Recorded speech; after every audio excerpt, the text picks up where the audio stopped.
오늘 말씀 잠언 5장 1절에서 5절입니다. 내 아들아, 내 지혜에 주의하며 내 명철에 내 귀를 기울여서 근신을 지키며 내 입술로 지식을 지키도록 하라. 대저 음녀의 입술은 꿀을 떨어뜨리며 그 입은 기름보다 미끄러우나 나중은 습같이 쓰고 눈을 가진 칼같이 날카로우며 그의 발은 사지로 내려가며 그의 걸음은 스올로 나아가나니 그는 생명의 평탄한 길을 찾지 못하며 자기 길이 든든하지 못하여도 그것을 깨닫지 못하느니라. 아멘. 잠언 5장 1절에서부터 6절 말씀, 하나님이 주신 것을 기뻐하라 라는 말씀의 제목이 되겠습니다. 잠언의 말씀은 어떻게 하면 우리를 일상의 죄에서 구원할 것이냐를 이야기하고 있습니다. 많은 지혜를 가르치고 명철한 삶에 대해서 이야기를 합니다. 지혜 중에 지혜는 무엇인가 하면 하나님을 경외함으로 그 죄에서 떠나는 것입니다. 사람이 아무리 근면하고 부지런하고 진실되게 산다 할지라도 결국에 그 죄 하나가 그의 모든 삶을 일시에 무너뜨릴 수가 있기 때문인 것이죠. 그래서 어떻게 하면 죄의 유혹을 이길 것이냐 하는 것이 또 중요한 지혜의 한 부분이기도 합니다. 오늘 잠언 5장 말씀을 통해서 우리 가운데 은밀하게 우리를 무너뜨리고 쓰러뜨리라는 그 죄의 유혹을 이길 수 있는 그 지혜가 깃들기를 예수님 이름으로 축원합니다. 그런 의미에서 잠언 5장을 통해 말씀하는 죄의 특성은 무엇이냐 하면 죄는 현재에만 보여줍니다. 현재의 모습, 현재의 달콤함, 현재의 유익함을 먼저 보여줍니다. 3절에 보니까 음녀의 입술은 꿀을 떨어뜨리며 그 입은 기름보다 미끄럽다 라고 합니다. 꿀과 기름이라는 것은 당시 유대 사이에 가장 귀하게 여기던 것들 중에 하나죠. 죄가 당장에 가져다 주는 모습이 그러하다라는 것입니다. 지금 당장 행복하고 즐겁고 또 삶을 의미 있게 만들 것처럼 보입니다. 현재는 그러하지만 나중은 어떤가 하면 4절에 보니까 나중은 쑥같이 쓰고 양날검처럼 날카롭다라고 이야기를 합니다. 매우 위험한 것입니다. 결국에 죄의 특성은 무엇인가 하면 현재의 모습만 보여줄 뿐 그 뒤의 결과나 열매에 대해서 감춘다라는 거죠. 더불어서 사람들이 어떻게 보면 또 죄를 짓는 중요한 이유 중에 하나는 나중의 것, 죄가 가져다 주는 결과를 생각하지 못하기 때문에, 알지 못하기 때문에 그토록 죄에 쉽게 빠져들게 되기도 하는 것이죠.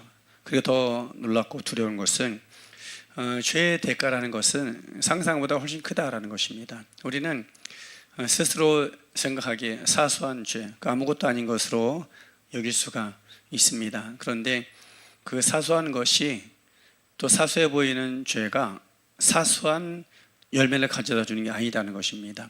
죄라는 것은 비록 사소해 보이고 작아 보이지만 그 대가는 상상 이상의 것을 치러야 합니다. 잠언 5장 말씀을 계속 살펴보면 이것을 이야기합니다. 나중에는 건강도 잃을 것이다. 또 내 명예가 손상될 것이다. 그리고 재산도 다 빼앗기게 될 것이다.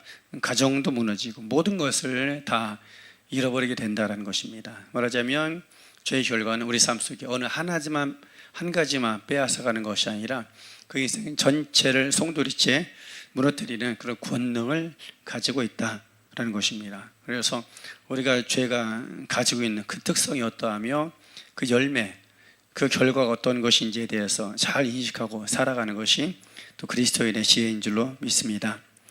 그럼 죄의 특성과 죄의 파괴적인 결과는 그러한데, 그러면 어떻게 죄로부터 승리할 것이냐, 이것이 우리에게 중요한 문제인 것이죠.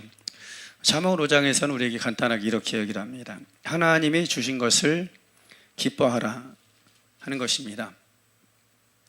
7절 이하에서부터 계속 이야기하고 그 다음에 15절부터 살펴보면 너는 내 우물에서 물을 마시며 내 샘에서 흐르는 물을 마시라 합니다. 말하자면 하나님께서 이미 허락하여 주신 기쁨이 있다는 것입니다. 가정과 개인과 어떤 공동체마다 하나님께서 이미 허락하신 것들이 있다라는 것이죠. 그래서 그것을 기뻐하고 즐거워해야 합니다. 하나님이 주신 것들을 사랑할 수 있고 또 하나님이 주신 것들을 귀하게 여길 수 있어야 합니다. 우리가 죄와 싸우고 유혹과 싸운다고 해서 죄와 유혹과 싸워 이길 수 있는 것이 아닙니다. 눈 앞에 유혹거리를 앞에 두고 내가 이것과 싸워 이기겠다 해서 이길 수 있는 사람 이 세상에 거의 없습니다. 그럼 누가 그 유혹과 싸워 이기느냐 하면은 애초에 하나님께서 나에게 주신 것들, 하나님이 나에게 주신 것들을 기뻐하고 즐거워하고 사랑해야 합니다. 그래야 할 때에 다른 유혹들을 능히 이길 수가 있다라는 것입니다.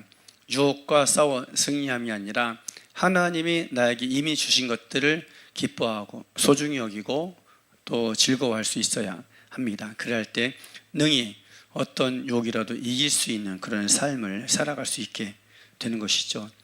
우리에게는 하나님께서 이미 허락하신 것들이 있습니다. 내 삶 속에서 이러저러한 모든 곳곳에 지금까지 살아오면서 우리에게 주신 것들이 있다 하는 것이죠. 그것이 때로 내 성에 차지 않고 내 기준에 미치지 않는다라고 느껴질 수 있다 할지라도 그것을 기뻐하며 즐거워할 때 더 큰 기쁨에 참여하는 것은 물론이거니와 우리 모든 삶을 파멸하는 죄로부터 우리를 건지고 우리를 새롭게 하는 하나님의 능력이 나타나게 되는 줄로 믿습니다. 오늘이라도 하나님이 주신 것을 기뻐하며 즐거워하는 삶을 살아감으로 일상을 거룩함으로 경건함을 가꿀 수 있는 그런 한 날이 되기를 예수님 이름으로 축원합니다.